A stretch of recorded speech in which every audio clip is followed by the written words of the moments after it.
आज के इस वीडियो में हम लोग फिर से बात करेंगे इजराइल के बारे में। देखिए, इस समय जो जियोपॉलिटिकल सिचुएशन इजराइल के आसपास बनी हुई है उसको ध्यान में रखते हुए आप किसी और टॉपिक के बारे में बात नहीं कर सकते हैं।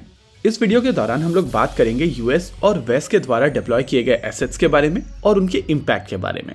देखिए, हम लोग मानकर चल रहे थे कि आने वाले 1 या 2 दिन के अंदर इजराइल की तरफ से ग्राउंड फोर्सेस मूव की जाएंगी और गाजा के ऊपर पूरी तरीके से एक वॉर डिक्लेयर की जाएगी। इस समय इजराइल की तरफ से लगभग 3 लाख रिजर्व्स को मोबिलाइज किया गया है और ये चीज इंडिकेट कर रही है कि आने वाले समय में ग्राउंड एक्शन होने वाला है। वहीं दूसरी ओर भारत की तरफ से ऑपरेशन अजय शुरू किया गया है और वो भी इंडिकेट कर रहा है कि आने वाला समय इजराइल में थोड़ा डिफिकल्ट होने वाला है। हालांकि ये सभी इंडिकेटर्स सजेस्ट कर रहे हैं कि ग्राउंड एक्शन में अभी थोड़ा समय है। ये चीज इस बात से भी समझी जा सकती है कि यूनाइटेड स्टेट्स ऑफ अमेरिका के secretary of state Antony Blinken कल इजराइल में थे और आज secretary of defence Lloyd Austin वहां पर होने वाले हैं। हालांकि इस बीच इजराइल की तरफ से सीरियन डेमास्कस और एलेपो के एयरपोर्ट के ऊपर हमला किया गया था। पर्सनली मुझे ये स्ट्राइक्स काफी हद तक प्रिकॉशनरी या कहें वार्निंग स्ट्राइक्स लग रही हैं। देखिए, जिस समय इजरायली एयरफोर्स की तरफ से ये स्ट्राइक की गई थी उस समय ईरान का एक एयरक्राफ्ट डेमास्कस के लिए जा रहा था और इसमें ईरान के एक्सटर्नल अफेयर्स मिनिस्टर थे। कुछ रिपोर्ट्स में ये भी कहा जा रहा है कि इसी एयरक्राफ्ट में ईरान के रेवोल्यूशनरी गार्ड की लीडरशिप भी थी और ये लोग कुछ वेपन्स भी लेकर जा रहे थे। बाद में कुछ रिपोर्ट्स निकल कर आई थी कि यह एयरक्राफ्ट वापस लौट गया है, लेकिन इन रियलिटी ये एयरक्राफ्ट लेबनान के बेरूत में उतरा था और उसके बाद ईरान के फॉरेन मिनिस्टर की तरफ से एक स्टेटमेंट दिया गया है जिसमें उन्होंने कहा है कि इजराइल के खिलाफ एक और फ्रंट खोलने की जरूरत है और वो उसके ऊपर विचार कर रहे हैं।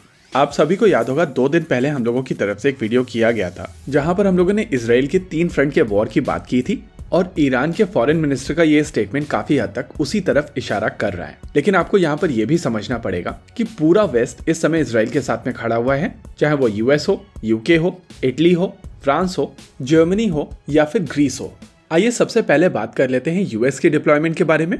यूएस की तरफ से सबसे पहले USS Ronald Reagan carrier strike group को मेडिटेरेनियन में भेज दिया गया था और ये एयरक्राफ्ट कैरियर बैटल ग्रुप वहां पर ऑलरेडी मौजूद है। इस एयरक्राफ्ट कैरियर के साथ में वहां पर 4 डिस्ट्रॉयर्स और 1 क्रूजर भी है। इसके अलावा वहां पर नेचुरली सबमरीन्स भी होंगी जिनकी प्रेजेंस ऊपर से समझ में नहीं आ रही है। यूएस का दूसरा एयरक्राफ्ट कैरियर यूएसएस डिवाइड एसेनहोवर अपने कैरियर स्ट्राइक ग्रुप के साथ में मेडिटेरेनियन में ही रहेगा, लेकिन वो रोनाल्ड रीगन को ज्वाइन नहीं करेगा। हालांकि अगर चीजें एस्केलेट होती है और जरूरत पड़ती है तो ये एयरक्राफ्ट कैरियर वहां पर काफी आसानी से मूव कर दिया जाएगा और क्योंकि ये मेडिटेरेनियन में ही है तो इसके डिप्लॉयमेंट में बहुत ज्यादा समय भी नहीं लगेगा।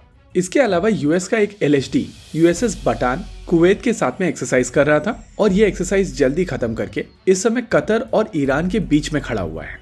वैसे कुछ लोगों की तरफ से कहा जा रहा था कि A-10 को भी डिप्लॉय किया गया है और ये यूएई के अल दाफरा एयरबेस के ऊपर डिप्लॉय किए गए हैं। हालांकि यूएई की तरफ से इस चीज को पूरी तरीके से नकार दिया गया है। अगर यूके की बात की जाए तो उनकी तरफ से 2 शिप्स डिप्लॉय किए जाएंगे और उनकी मिलिट्री स्टैंड बाई पर होगी।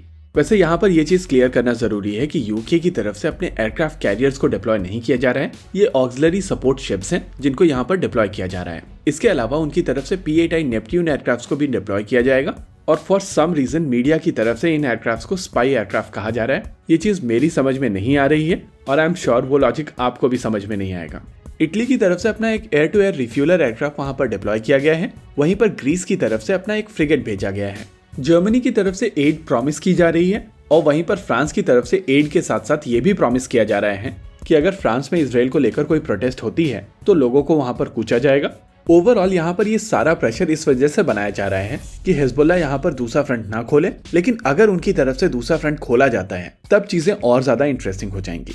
इसी के साथ आज के इस वीडियो में रखते हैं केवल इतना ही। वीडियो को अंत तक देखने के लिए धन्यवाद। देखते रहिए कॉन्फ्लिक्ट एक्स। जय हिंद।